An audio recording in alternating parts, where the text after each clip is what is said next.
Hello नमस्कार, जय हिंद साथियों। मैं उमा शंकर गुप्ता आप सभी का स्वागत करता हूं आपके अपने YouTube परिवार श्री रमा एकेडमी में। साथियों, जैसा कि आप लोग देख पा रहे हैं, सोने के सिक्के, गोल्ड, मतलब ये एक मेटल है।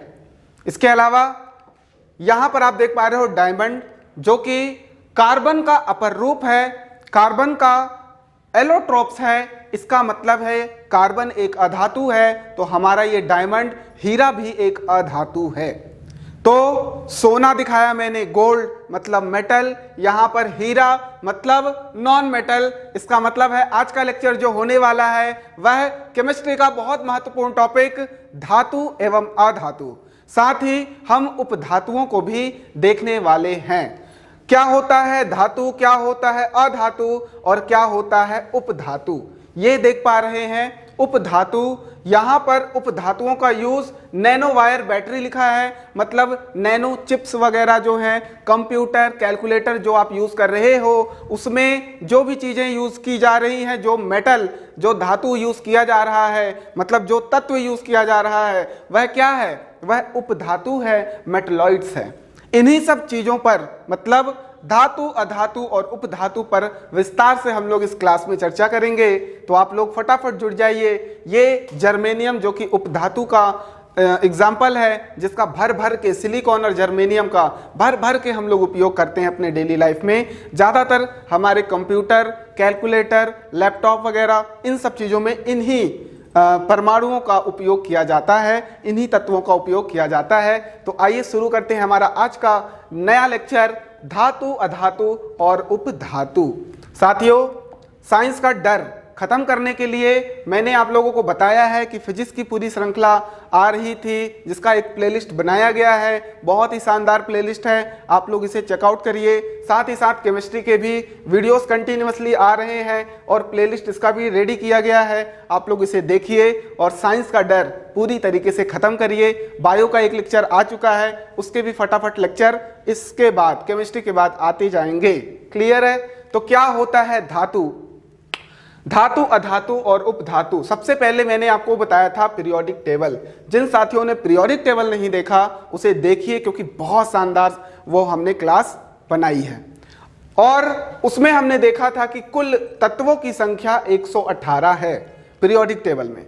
ठीक, 118 एलिमेंट्स, तत्व अभी तक खोजे जा चुके हैं और अन्य तत्वों को भी खोजा जा रहा है, जिसमें तत्वों की संख्या 91 मैंने बता रखी है। अधातु, धातु तत्वों की संख्या जो है वो 91 है। अधातु तत्वों की संख्या जो है वो 20 है और उपधातु तत्वों की संख्या कितनी है? तो 7 है। ठीक, इन सभी के लिए मैंने ट्रिक भी बना रखा है और ट्रिक वाला वीडियो अलग से मैंने आप लोगों को प्रोवाइड किया है, तो देखिए जरूर। ठीक, तो यहां पर आप देख पा रहे हो सबसे ज्यादा कौन से तत्व हैं? तो सबसे ज्यादा मेटल्स हैं, मतलब धातु तत्व हैं। और सबसे कम क्या है? 7 सिर्फ उपधातु हैं। और इन सातों के सातों उपधातुओं के नाम याद होने चाहिए। भले आपको सारे धातु याद ना हो, भले आपको सारे अधातु तत्व याद ना हो, परंतु आपको उपधातु तत्वों को याद रखना है, जिसके लिए ट्रिक मैंने बताई है, अभी फिर से एक बार देख लेंगे। तो चलिए शुरू करते हैं धातु से। ठीक, तो यहां पर मैंने शुरुआत जो किया था बेसिक से। मैं आप लोगों को बार बार बोलता हूं बेसिक्स। बेसिक्स अगर आप ध्यान देते हो तो केमिस्ट्री और पूरी की पूरी साइंस बहुत ज़्यादा टफ नहीं है। हम लोग क्या करते हैं, सीधा सीधा कोई भी टॉपिक उठाते हैं और रटना चालू कर देते हैं। बहुत ही गलत तरीका है। हम लोग बेसिक्स पर, मैं बार बार कोई भी टॉपिक पढ़ाता हूं, शुरू में बेसिक स्टार्ट करता हूं। क्यों? ताकि आप चीज़ों को तरीके से समझ सको। मैंने बताया था कि पूरा का पूरा जो ब्रह्मांड है वह 2 चीज़ों से बना है। एक होता है पार्टिकल्स, जिससे कि पूरा का पूरा मैटर या पदार्थ बना है, मतलब कणों से मिलकर के पदार्थ का निर्माण हुआ है। जो भी हमारे आसपास की चीजें हैं वो पदार्थ हैं, द्रव्य हैं। द्रव्य वे वस्तुएं जिनका खुद का द्रव्यमान होता है और जो स्थान घेरती हैं वो द्रव्य कहलाती हैं। ठीक, मैटर कहलाती हैं। और बाकी चीजें क्या हैं, एनर्जी है, ऊर्जा है। अब ये जो पदार्थ है इसे हम लोग दो भागों में डिवाइड किए थे, एक भौतिक आधार पर सॉलिड, लिक्विड, गैस, प्लाज्मा और बोस आइंस्टीन कंडेंसेट। इसके अलावा रासायनिक आधार पर हमने इन पदार्थों को, जो भी हमारे आसपास की चीजें हैं, उन पदार्थों को हमने दो भागों में डिवाइड किया है। अगर रासायनिक आधार पर बात करें तो शुद्ध पदार्थ और अशुद्ध पदार्थ। शुद्ध पदार्थ मतलब प्योर सब्सटेंस, अशुद्ध पदार्थ मतलब मिक्सचर। अब ये शुद्ध पदार्थ को भी दो भागों में डिवाइड किया था, एक था तत्व और एक था यौगिक। अब ये तत्व जो हैं, जो पीरियोडिक टेबल में 118 जिनकी संख्या है, इन्हीं तत्वों को तीन भागों में डिवाइड किया गया है, धातु, अधातु और उपधातु। मैटर, मेटल, नॉन मेटल और मेटलॉइड्स, इसी पर हमको चर्चा करना है। यहां पर यौगिक जो है, कंपाउंड्स, इसको भी तीन भागों में डिवाइड किया गया है, एसिड, बेस और सॉल्ट, अम्ल, क्षार और सॉल्ट। ठीक, तो ये चीज आपको ध्यान रखना है।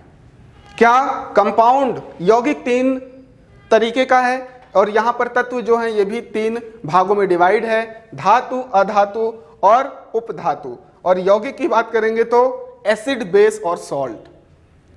अगला लेक्चर मैं इसी पर लेकर के आऊंगा, अम्ल क्षार पर। ठीक है, तो इसको आपको ध्यान रखना है कि ये धातु, अधातु, उपधातु कहां से आए। तो ये तत्व हैं, एलिमेंट हैं, जो कि संख्या में 118 हैं। अब हम लोग धातु की बात करते हैं।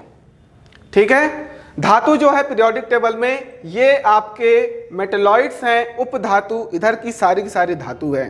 कुछ इसमें अधातु होगा, जैसे कि हाइड्रोजन। हाइड्रोजन एक गैस है तो वो अधातु की श्रेणी में आएगा, परंतु इनकी जो प्रॉपर्टी है, कुछ ग्रुप नंबर 1 के सारे एलिमेंट की प्रॉपर्टी के सेम थी, तो इसलिए हमने इसे ग्रुप नंबर 1 में स्थान दिया। बाकी इधर आप देख पा रहे हो, ये पूरा का पूरा क्या है, नॉन मेटल है, मतलब अधातु है। बीच में ये मेटलॉइड्स है, ये जो ब्लू आपको दिख रहा है ये मेटलॉइड्स है। बोरॉन, सिलिकॉन, जर्मेनियम, ये आर्सेनिक, एंटीमनी, टेल्यूरियम और पोलिनियम, ये आपका क्या है, उपधातु है, मेटलॉइड्स है। ठीक, तो अब डिटेल में चर्चा करते हैं। धातुएं क्या कहलाती है? धातुओं के पास कुछ स्पेशल प्रॉपर्टीज होंगी। भौतिक प्रॉपर्टी जिसको बोलेंगे, फिजिकल प्रॉपर्टीज या फिर केमिकल प्रॉपर्टीज। अगर फिजिकल की बात करें, मतलब भौतिक की बात करें, तो वो क्या होगा, वो सॉलिड होगा। वो धातु क्या होगा, सॉलिड होगा, मतलब ना तो द्रव ना तो गैस, ठोस अवस्था में होगा। चमकदार होगा, आघातवर्धनीय होगा, तन्यता का गुण पाया जाएगा, रिंगिंग साउंड होगी उसमें। तो ये सारी क्वालिटीज अगर होगी तो धातु कहलाएगी। तो यहां पर आप देख पा रहे हो, जब आप फर्स्ट रैंक प्राप्त करते हो तो आपको गोल्ड मेडल मिलता है। क्या मिलता है? गोल्ड मेडल मिलता है। ये सब मैं क्यों दिखा रहा हूं, क्योंकि जैसे ही धातु की बात की जाती है तो आपको एक इमेज बनती है दिमाग में, या तो सोने की, या तो एल्यूमिनियम, कॉपर, या फिर इस तरीके से आपका गोल्ड है, सिल्वर है ना, और ये आपका ब्रॉन्ज। ठीक, तो इस तरीके से ये क्या है, ये सब धातु के ही तो एग्जाम्पल हैं, और ये धातु से ही बनाए गए हैं, मेटल्स हैं। तो ये एग्जाम्पल्स आपको ध्यान रखने हैं। ठीक, ये दूसरे एग्जाम्पल, ये आपके सोना, गोल्ड जो है, गोल्ड की स्लैब, ये आपका एल्यूमिनियम के पाइप्स जो बनाए जाते हैं, ये सिल्वर हो गया, ये कॉपर के कप हो गए, और ये कॉपर की वायर्स होती हैं। ये सब अनुप्रयोग में इन्हें लिख सकते हो। अब धातु की कुछ विशेषताएं हम लोग जो भौतिक गुण हैं उन्हें समझेंगे। सबसे पहले धातु ऐसे तत्व, हाइड्रोजन को छोड़ के ऐसे तत्व जो कि इलेक्ट्रॉन को त्याग करके धन आयन प्राप्त करते हैं, ये बहुत इंपॉर्टेंट प्रॉपर्टी है। ये डेफिनेशन है किसकी? मेटल की, धातु की।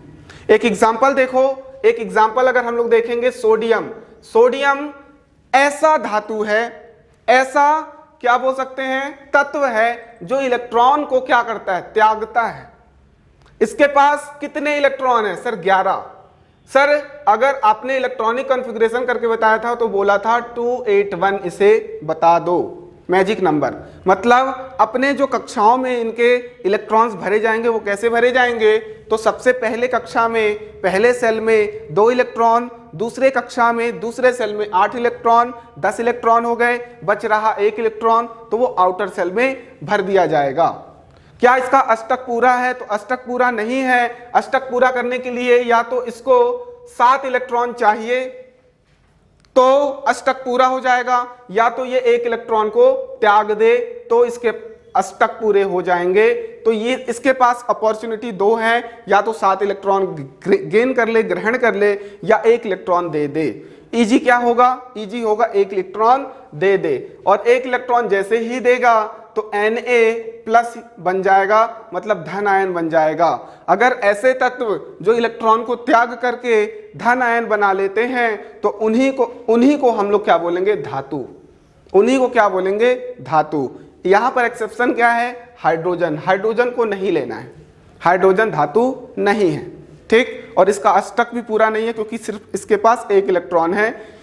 ये 1 इलेक्ट्रॉन या तो देगा या तो लेगा, तो यहां पर हाइड्रोजन को छोड़ के। धातुएं सामान्यतः चमकदार होती हैं, मतलब शाइनिंग नेचर होता है, चमकदार होती हैं, इसीलिए तो आप आभूषण में गोल्ड और ये सब पहनते हो, ठीक, ताकि चमके और आप उसकी चमकदार वो धातुएं लोगों को दिखा सको, ठीक है। इसके अलावा आघात वर्धनीय है, तन्यता है, ये सब मैं आपको समझाऊंगा। आघात वर्धनीय मतलब जिसे पीटने पर वो चादर की तरह फैल जाए, और अगर तन्यता की बात करेंगे तो वायर के फॉर्म में उसे ड्रॉन किया जा सके, मतलब वायर बनाया जा सके।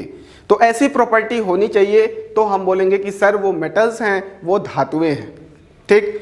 अब हम लोग एक एक करके फिजिकल प्रॉपर्टीज पर चर्चा कर रहे हैं। यहां से प्रश्न बनते हैं और फिर बनेंगे, इसी को आपको ध्यान से देखना है, ठीक है। डिटेल में बताऊंगा। क्या? पहला है धात्विक चमक, मेटेलिक लस्चर। तो क्वेश्चन बनेंगे कि क्या मेटेलिक लस्चर धातु में पाई जाती है, मेटल्स में पाई जाती है? तो यस, पाई जाती है। यहां पर क्लियर है, धात्विक लस्चर मतलब चमक। फिर उसके बाद आघात वर्धिता, मैलिएबिलिटी। उसके बाद तन्यता, डक्टिलिटी। उष्मा का चालकता, हीट कंडक्टिविटी। फिर ध्वनिक, सोनरस। कठोरता मतलब हार्डनेस, उष्मा चालकता, हीट कंडक्टिविटी। और गलनांक, मेल्टिंग पॉइंट। ये सारे के सारे भौतिक गुण किसमें होगा? एक धातु के अंदर होगा, ठीक। क्या होता है आघात वर्धनीय? इसे भी आप लोग डेफिनेशन लिख सकते हो, एक एक करके सबको समझते हैं। इसे पहले नोट कर लीजिए। ये यहां पर ध्यान रखोगे, वो सारे के सारे तत्व जो इलेक्ट्रॉन को त्याग करके धन आयन बनाएंगे धातु कहलाएंगे, ठीक है। और उसके अलावा ये भौतिक प्रॉपर्टीज, ये जो फिजिकल प्रॉपर्टीज है, भौतिक गुण, ये होना आवश्यक है, ठीक। कुछ एक्सेप्शंस तो होते ही हैं, हर जगह एक्सेप्शंस हैं, तो यहाँ पर भी है, और केमिस्ट्री में तो एक्सेप्शंस होगा ही होगा। तो नोट कर लीजिए, आगे बढ़ते हैं। पहला है, ये क्या है? ये सब हम लोग भौतिक गुण देख रहे हैं, फिजिकल प्रॉपर्टीज। पहला क्या है? धात्विक गुण मतलब मेटेलिक लस्चर। धातुएं अपने शुद्ध रूप में चमकदार होती हैं। अगर वो शुद्ध रूप में होंगी तो चमकदार होंगी, बिल्कुल सही बात है। अगर उसमें अशुद्धता डाल देंगे, किसी दूसरे तत्वों की उसमें मिलावट कर दें, तो उसकी जो चमक है वो कम हो जाएगी, ठीक। तो शुद्ध अवस्था में वो चमकदार होती है। आघात वर्धिता मतलब मैलिबिलिटी क्या कहलाती है? मतलब अगर हम उस तत्व को, उस धातु को पीटते हैं तो वो चादर बन जाती है, मतलब फैल जाती है। अगर ऐसी प्रॉपर्टी है तो हम बोलेंगे मतलब वो आघात वर्ध्य है, मतलब मैलिएबल है, ठीक है। तो मैलिएबल मतलब किसी भी धातु को पीटने पर चादर की तरह फैल जाए, मतलब वो आघात वर्ध्य है। इसी गुण को हम लोग आघात वर्ध्यता कहते हैं, ठीक।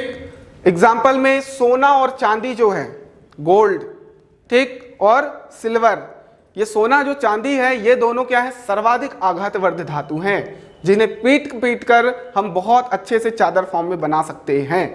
तो एग्जाम्पल में ये याद रखोगे, प्रश्न यहाँ से बना है कि सोना और चांदी आघात वर्ध्य है कि नहीं है? तो है, और वो भी सर्वाधिक है। इनकी अत्यंत पतली पन्नी प्राप्त की जा सकती है, अत्यंत पतली पन्नी प्राप्त की जा सकती है। आप लोग मिठाइयाँ खाए हो, उसमें सुने भी होंगे कि गोल्ड का इस पे लेयर है, परत लगाई गई है इस मिठाई के ऊपर, चांदी की परत है, सोने की परत है। तो वो क्या रियल में होता है क्या? सब कुछ रियल में नहीं होता है। इतनी महंगी चीज़ें अगर आपको मिठाई में खिलाई जाएंगी तो आपका कल्याण हो गया, या इस दुनिया का कल्याण हो गया, ठीक है। तो जोक सपाट, तो अत्यंत पतली पन्नी में प्राप्त किया जा सकता है। किसे? सोना और चांदी को। मतलब पीट पीट के बिल्कुल पतली सी पन्नी बनाई जा सकती है।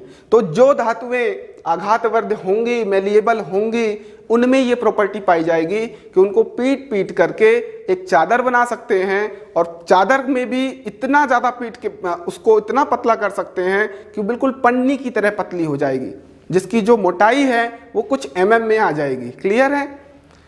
तो इसे आप लोग नोट कर लीजिए, ये हो गया आघातवर्ध्यता। इसके अलावा थर्ड पॉइंट पे देखेंगे तो तन्यता है, डक्टिलिटी है। डक्टिलिटी का मतलब क्या है कि तार के फॉर्म में उसे हम लोग बना सके, मतलब जैसे ये धातु है, इसको हम लोग खींच खींच के तार बना दें और ये बहुत लंबी हो जाए। ठीक है, जैसे च्युइंगम को खाते हो तो उसमें क्या होता है, खींचते हो तो वो क्या होती है, लंबी होती चली जाती है, वैसे वाला गुण इसमें होना चाहिए।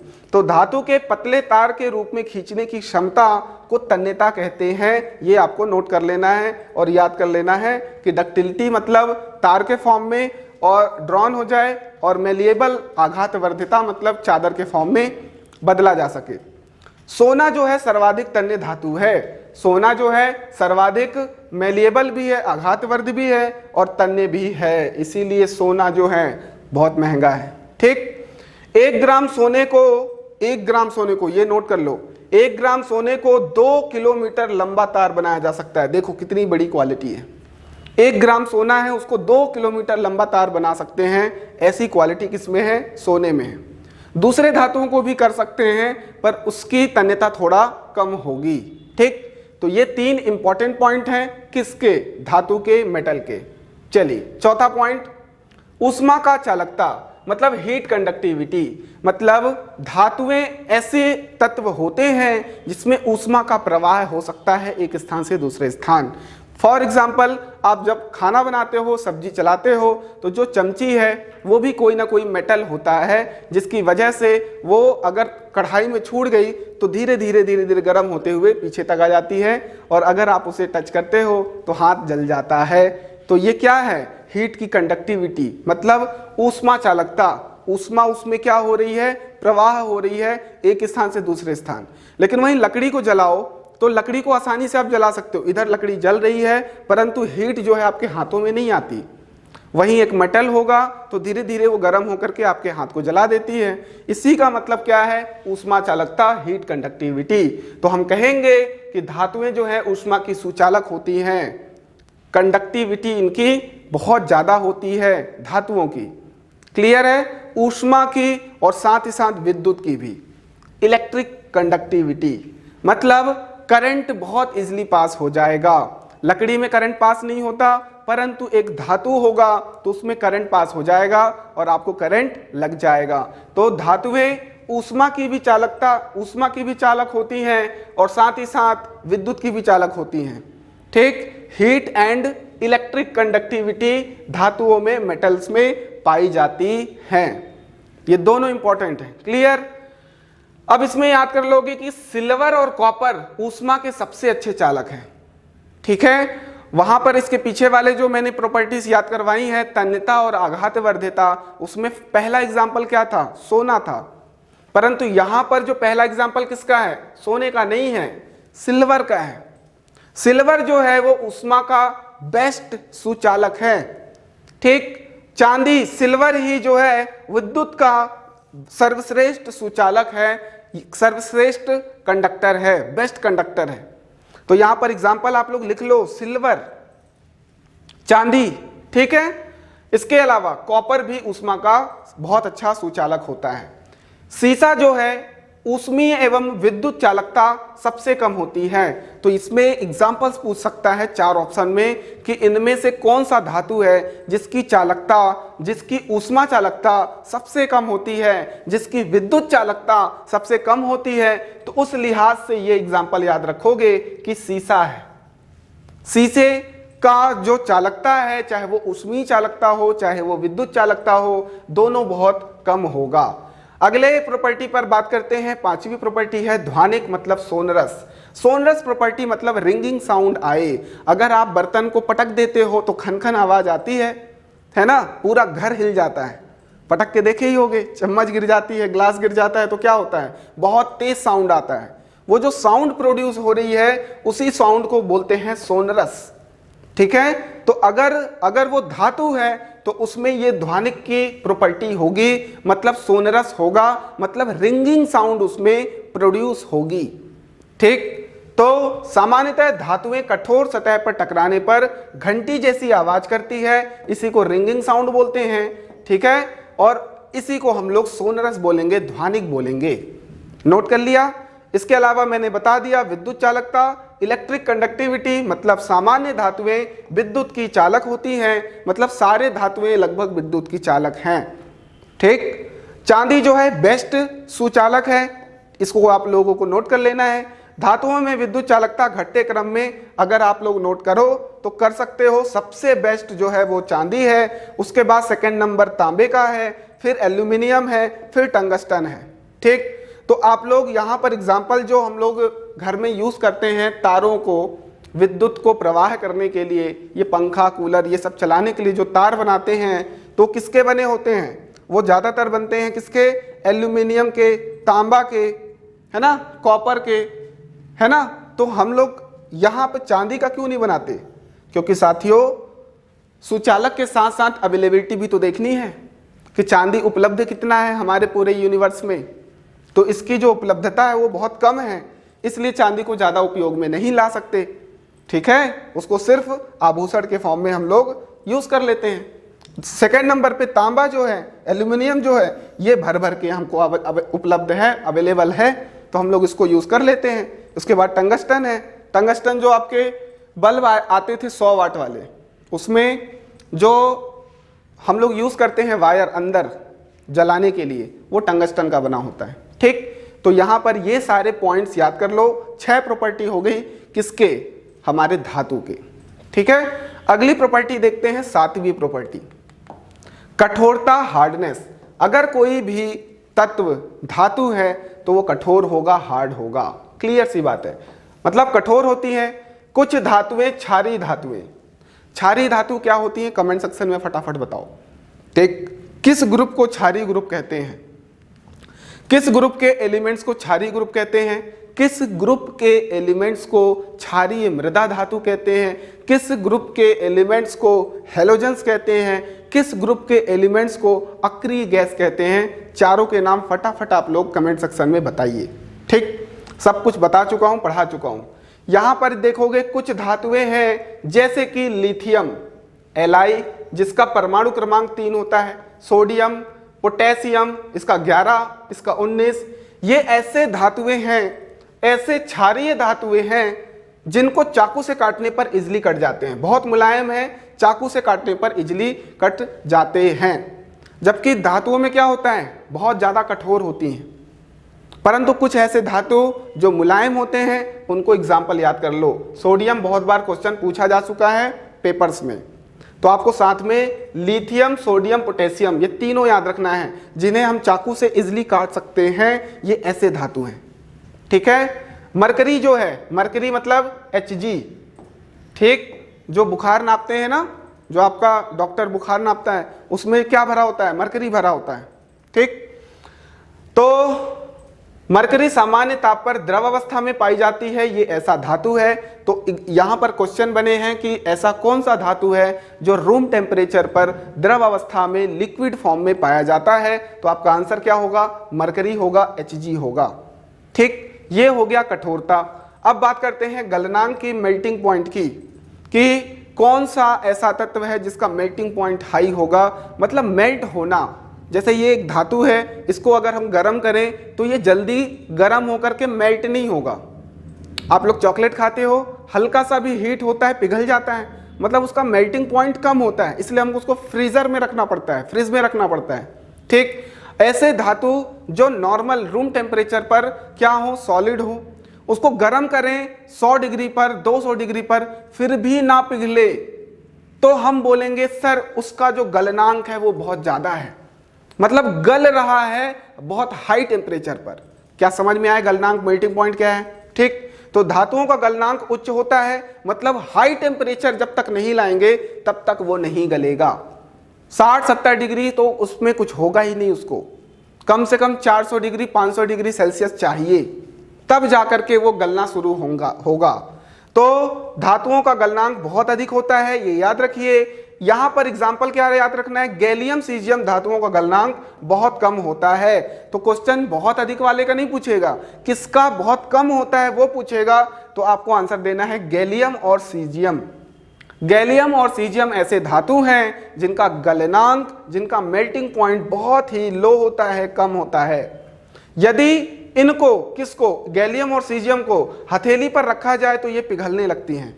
हथेली पर रखोगे तो पिघलना चालू हो जाती हैं, ठीक। और यहां पर ये भी देख रहे हो, लिथियम, सोडियम, पोटेशियम, ये क्या है, इनको चक्कू से काटने पर ये कट जाते हैं। और ये हथेली पे रखने पर, मतलब हथेली, हम लोग का टेम्परेचर कितना है, बॉडी टेम्परेचर हमारा 37 डिग्री सेल्सियस होता है एक नॉर्मल ह्यूमन का, ठीक। मतलब ये इतना टेम्परेचर भी बियर नहीं कर पा रहा है। तो आपको ये चीज नोट कर लेना है, गैलियम और सीजियम जिनका मेल्टिंग पॉइंट गलनांक बहुत ही लो होता है। ये हमारे 8 प्रॉपर्टी हो गए और इन 8 को याद रखना है। इन 8 प्रॉपर्टी में क्या ये सारे के सारे धातु हैं अगर ये हाई होंगे। अगर ये सारी प्रॉपर्टी नहीं है तो सीधी सी बात है वो अधातु हो जाएगा। मतलब आपको सिर्फ धातु वाला याद रखना है, अधातु वाला अपने आप याद हो जाएगा। चलिए एक एक करके हम लोग ये उपयोग में लिख सकते हो कि मेटल्स के जो उपयोग हैं वो क्या क्या हैं। ये आप देख सकते हो, कील को हम लोग मेटल का ही बनाते हैं, पाना हो गया, ये जंजीर हो गई, ये बहुत बड़े बड़े पाइप्स हो गए, ये हमारा क्या है, गियर हो गया, ठीक। ये ब्रेक वगैरह में कहीं कहीं यूज कर लेते हैं, ये रेलवे ट्रैक हो गया, स्प्रिंग हो गया। ये सारे के सारे उपयोग जो हैं, अनुप्रयोग आप लोग मेटल्स के आप देख सकते हो, आप लोग डेली लाइफ में इनका उपयोग कर रहे हो और करते आएंगे हम लोग, ठीक है। अब बात करते हैं अधातु की। तो यहाँ पर अधातु आप देख सकते हो। अगर आप धातु की बात करते हो तो आपके मन में कुछ ना कुछ इमेज आती है। अधातु की जब भी बात आए तो आपको ये इमेज आनी चाहिए आयोडीन की, ये सल्फर की, पीले कलर का होता है, मतलब एक चौक जो होता है ना, चौक से लिखते हैं, सेम वैसा ही कुछ सल्फर होता है, बट कलर में क्या होता है, थोड़ा सा येलोइश होता है, ठीक है। तो ये चीजें आपको दिमाग में आना चाहिए जब अधातु की, नॉन मेटल्स की बात होगी, ठीक। क्या होते हैं, तो धातुओं से भिन्न तत्व अधातु कहलाते हैं। मतलब जो धातु की क्वालिटी ना हो, अधातु अपने आप हो जाएगी, क्लियर सी बात है। धातुओं के तुलना में अधातुओं की संख्या बहुत कम है, ऑब्वियस सी बात है। सर आपने अभी अभी बताया 118 में से सबसे ज्यादा लगभग 80% तो धातु ही है, जो बच रही हैं वो अधातु हैं, और गिनती के जो हैं वो सब उपधातु हैं जो कि संख्या में 7 हैं। बहुत आसान है, ठीक। अधिकांश अधातुएं या तो ठोस हैं या तो गैस हैं, ये चीज बहुत इंपॉर्टेंट है। अधिकांश अधातु जो हैं वो या तो ठोस होंगी या तो गैस होंगी। एक ऐसा अधातु है जो कि लिक्विड फॉर्म में है, द्रव अवस्था में है, उसका नाम है ब्रोमीन। तो ये नोट कर लोगे कि ब्रोमीन ऐसी अधातु है जो कि द्रव अवस्था में है, लिक्विड फॉर्म में है। ये आपका प्रश्न बन सकता है, ये इंपॉर्टेंट भी है, ठीक। तो अधातु जो है वो ठोस अवस्था में है या फिर गैस अवस्था में है। एक ऐसा अधातु है जो कि लिक्विड फॉर्म में है, वो है ब्रोमीन। फटाफट नोट कर लो। हम लोग इसके आगे की प्रॉपर्टीज की बात करते हैं, physical properties of non metals, ठीक। Physical properties of non metals मतलब अधातुओं की भौतिक गुण। वहां पर हमने देखा था कि यहाँ पर धातुओं में कि वो चमकदार होती हैं, शाइनिंग नेचर होता है, शाइनिंग प्रॉपर्टी होता है। तो ये क्या होंगे सर, ये चमकहीन होंगे, चमकदार नहीं होंगे, क्लियर सी बात है।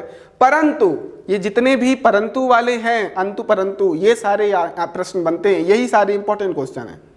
प्रॉपर्टी तो जनरल आपको याद हो जाएगी, परंतु आपको आयोडीन याद रखना है। आयोडीन ऐसा अधातु है, नॉन मेटल है, जो कि चमकीला होता है। और हमने क्या पढ़ा है सर, चमकीला है इसका मतलब वो मेटल है, ठीक है। तो हमको ये आयोडीन हमको याद रखना है कि वो चमकीला होता है, परंतु वो एक अधातु है। और वहीं पर अगर बात करें अधातुओं के गलनांक एवं क्वथनांक की, तो ये बहुत ही कम होता है। गलनांक एवं क्वथनांक, मेल्टिंग पॉइंट और बॉइलिंग पॉइंट मेटल्स की, धातुओं की बहुत हाई होती है, अभी हमने पढ़ा, परंतु अधातुओं की बहुत लो होती है, कम होती है, ठीक। परंतु फिर से मैंने बोला, जितने अंतु परंतु वाले हैं एक्सेप्शन रट लो, अलग से नोट बना लो, एक शॉर्ट नोट्स बना लो, एक पेज में लिख लो, उनको चिपका लो और उनको रट लो कि आयोडीन जो है वो अधातु है, परंतु शाइनिंग नेचर है, परंतु वो चमकीला है, ठीक।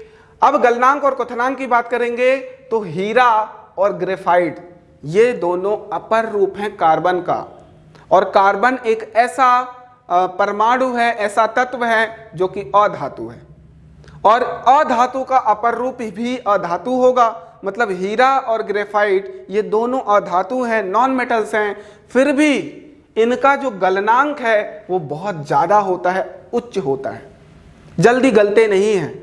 और आपको एक चीज ये भी बता दूं कि जो हीरा डायमंड है ये हार्डेस्ट मटेरियल है पूरे पूरे प्लेनेट में, अभी तक ये सबसे हार्डेस्ट है। ठीक, तो ये आपको याद रखना है, हार्डेस्ट मतलब बहुत ज्यादा कठोर है। कठोरता में किसी पदार्थ का नाम आता है तो वो हीरा है। ठीक है, तो हीरा और ग्रेफाइट जो है जिनका गलनांक, मेल्टिंग पॉइंट काफी हाई होता है।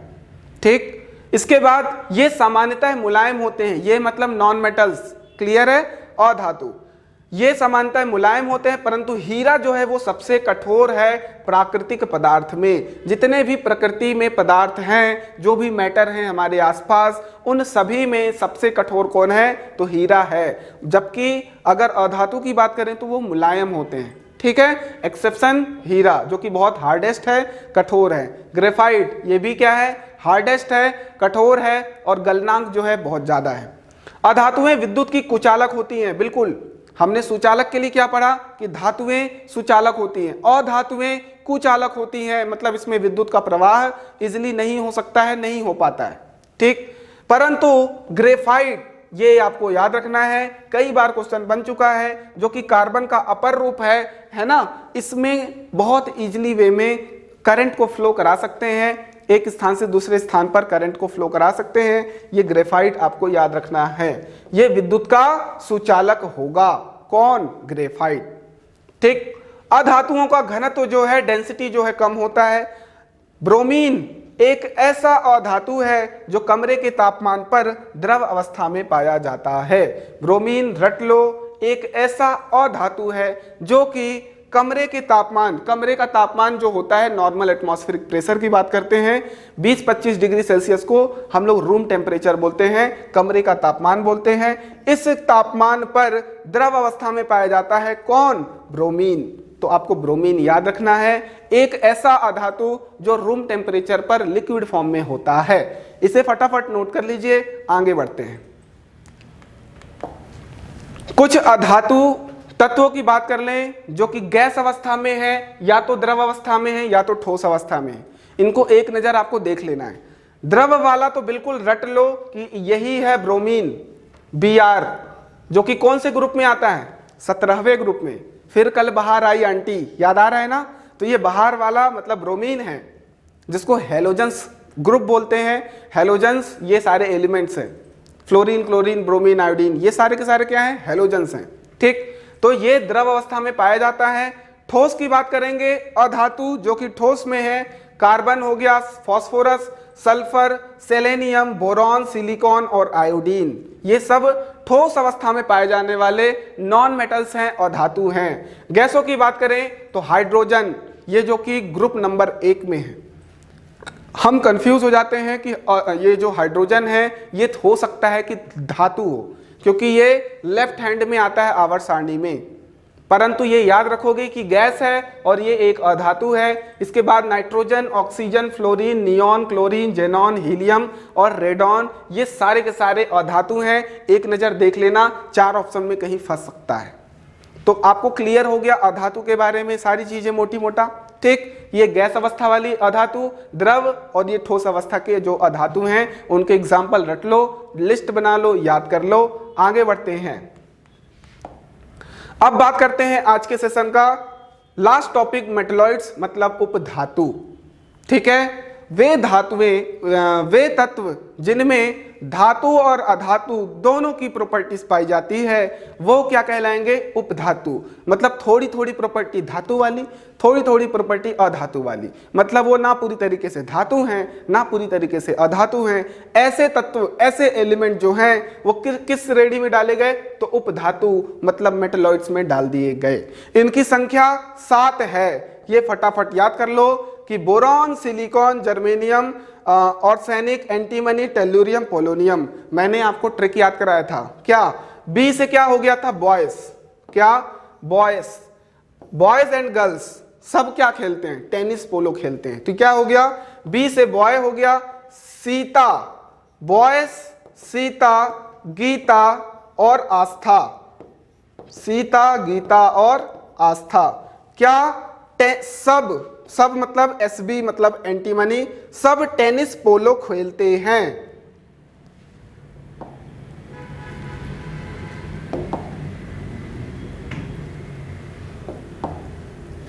वो कैंसिल हो गया। ये मॉडरेटर की गलती से ये लैपटॉप कनेक्ट नीचे लैपटॉप पे हाँ कल किया था।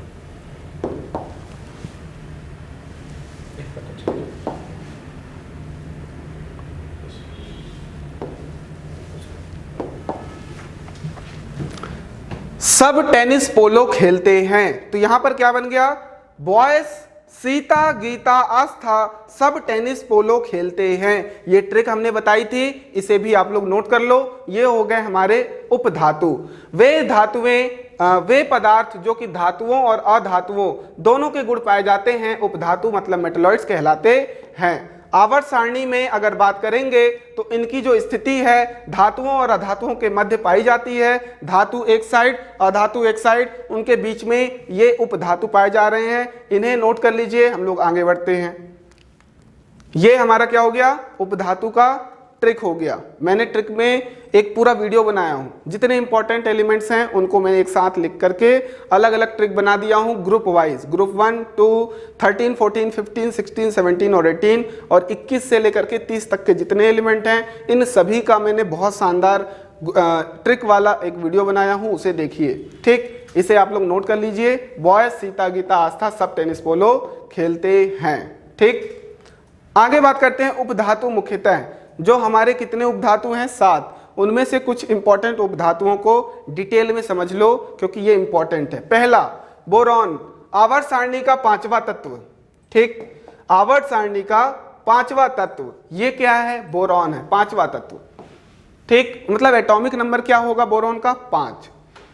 यह मुख्यतः बोरेट बनाता है। बोरेट के खनिज के रूप में पाया जाता है। तो बोरेट के रूप में कौन पाया जाएगा? बोरॉन पाया जाएगा।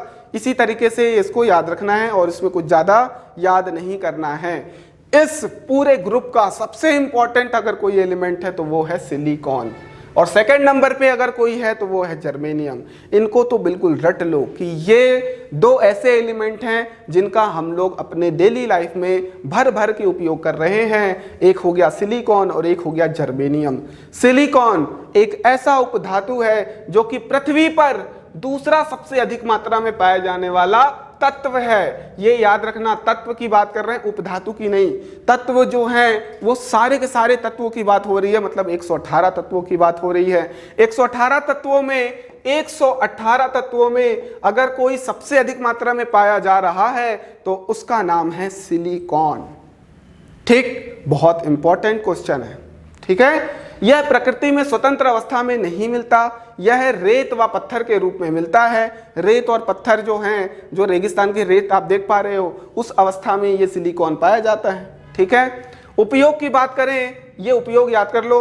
अति चालकता में, कंप्यूटर चिप के निर्माण में। अति चालकता मतलब बहुत चालकता कम हो, मतलब जिसमें करंट बहुत आसानी से फ्लो ना करा सकें। अब आपका जो मोबाइल है जब चार्ज करते हो तो आप अपने चार्जर में देखना, उसमें लिखा होगा 5 वोल्ट की बैटरी है। वो 5 वोल्ट 0.5 एम्पियर या 1 एम्पियर होगी, बहुत ज़्यादा होगी तो 2 एम्पियर होगी, 1.5 एम्पियर होगी, परंतु 2 एम्पियर से कम होगा। 2 एम्पियर से कम करंट, बहुत हाई फाई अगर मोबाइल ले आए हो तब जा करके 1.5 या 2 एम्पियर होगा, वरना 0.5 एम्पियर 1 एम्पियर का उसमें करंट जाता है। अगर उससे ज़्यादा करंट उसमें प्रवाहित हो गया तो आपका मोबाइल स्वाहा हो जाएगा। क्यों? क्योंकि जो उसमें हम जो भी तत्व यूज़ कर रहे हैं वो सारे के सारे तत्व उपधातु हैं, मेटलॉइड्स हैं। और मेटलॉइड्स की क्वालिटी है जिसमें विद्युत अच्छे से प्रवाहित नहीं करती है, ना तो वो धातु होगी ना तो वो अधातु होगी। मतलब विद्युत का सुचालक तो होगा परंतु बहुत कम, कंडक्टिविटी उसकी बहुत कम होगी, और हीट का भी ट्रांसफर बहुत स्लोली होगा। क्लियर है बात? इसीलिए मोबाइल आपका जल्दी गर्म हो जाता है, क्योंकि हीट का ट्रांसफर जल्दी नहीं हो पाता है। ठीक, इसलिए वो गर्म हो जाता है। कंप्यूटर लैपटॉप गर्म हो जाते हैं, ठीक, फैन कूलिंग के लिए बहुत कुछ लगा के उसमें रखा जाता है, ठीक है। तो ये चीज़ आपको ध्यान रखना है कि कंप्यूटर की चिप का निर्माण और अति चालकता हेतु इसका उपयोग कर रहे हैं, किसका, सिलिकॉन का। उसके बाद अगर जर्मेनियम की बात करेंगे तो यह प्रायः जस्ते के खनिजों के साथ मिला हुआ पाया जाता है और इसकी जो बनावट है वो क्रिस्टलीय होती है, क्रिस्टल के फॉर्म में पाया जाता है। उपयोग की बात करें तो फाइबर ऑप्टिक्स आजकल भर भर के उपयोग हो रहा है। अगर आपके जो वाईफाई की बात करें तो जो वायर आपकी लगाई जा रही है वो फाइबर केबल की लगाई जा रही है, जिसमें जो ट्रांसफर हो रहा है वो बहुत तेजी से हो रहा है। बोल रहे हैं ना, स्पीड बहुत तेजी से आ रहा है, ठीक। तो स्पीड बहुत तेजी से आने का मतलब है उसमें जो रेडिएशन का ट्रांसफर हो रहा है वो बहुत ज़्यादा तेजी से हो रहा है। इसी में सबसे ज़्यादा उपयोग किसका किया जा रहा है, तो जर्मेनियम का उपयोग किया जा रहा है, ठीक। फाइबर केबल्स बनाने में, फाइबर ऑप्टिक्स की प्रणाली में, या फिर इंफ्रारेड प्रकाशिकी में, या तो उत्प्रेरक के रूप में इन चीज़ों में उपयोग किया जा रहा है जर्मेनियम का। इसे नोट कर लीजिए, ये बहुत ज़्यादा इंपॉर्टेंट है, ठीक। अगला, अगर उपधातु की बात करें तो अगला क्या है, आर्सेनिक है। आर्सेनिक क्या है, यौगिकों के रूप में ये मिलता है। यौगिक मतलब कंपाउंड, दो मॉलिक्यूल्स या फिर एटम्स आपस में मिलते हैं तो कंपाउंड का निर्माण करते हैं, यौगिक का निर्माण करते हैं, ठीक। क्या मैंने बोला, अणु परमाणु आपस में मिल करके यौगिक का निर्माण करते हैं जो कि एक निश्चित अनुपात में पाए जाते हैं। अगर निश्चित अनुपात में नहीं पाए जाएंगे तो वो मिश्रण कहलाएगा, मिक्सचर कहलाएगा। बहुत इजी वे में मैंने पहली क्लास में समझाया है, ठीक है।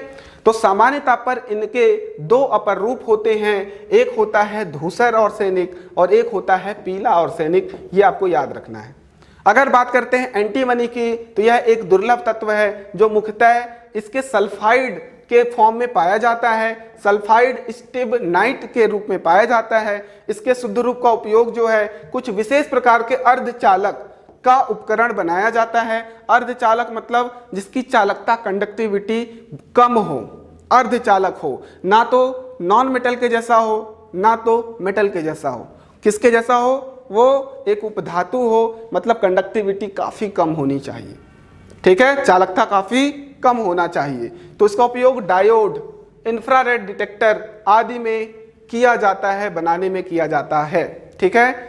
और दिया सलाई की तीली बनाने में भी इसका उपयोग किया जाता है, ठीक। टेल्यूरियम की बात करें तो टेल्यूरियम आमतौर पर कैल्वेराइट के रूप में मिलता है। और उपयोग की बात करते हैं तो मिश्र धातुओं के निर्माण में, साथ ही रबर के वल्कनीकरण में भी, रबर का वल्कनीकरण जो होता है उसमें भी टेल्यूरियम का उपयोग किया जाता है। तो ये सारे खास पॉइंट्स आपको नोट कर लेना है और याद कर लेना है। एग्जाम पॉइंट ऑफ व्यू से ये सारे के सारे इंपॉर्टेंट हैं। आई होप आपको पूरा का पूरा सेशन समझ में आया, मज़ा आया।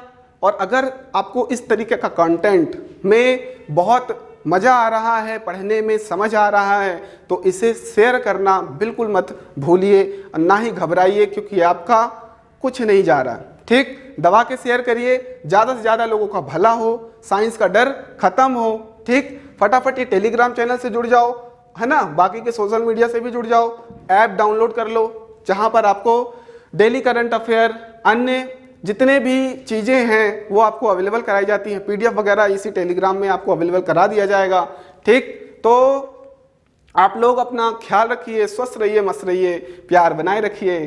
धन्यवाद।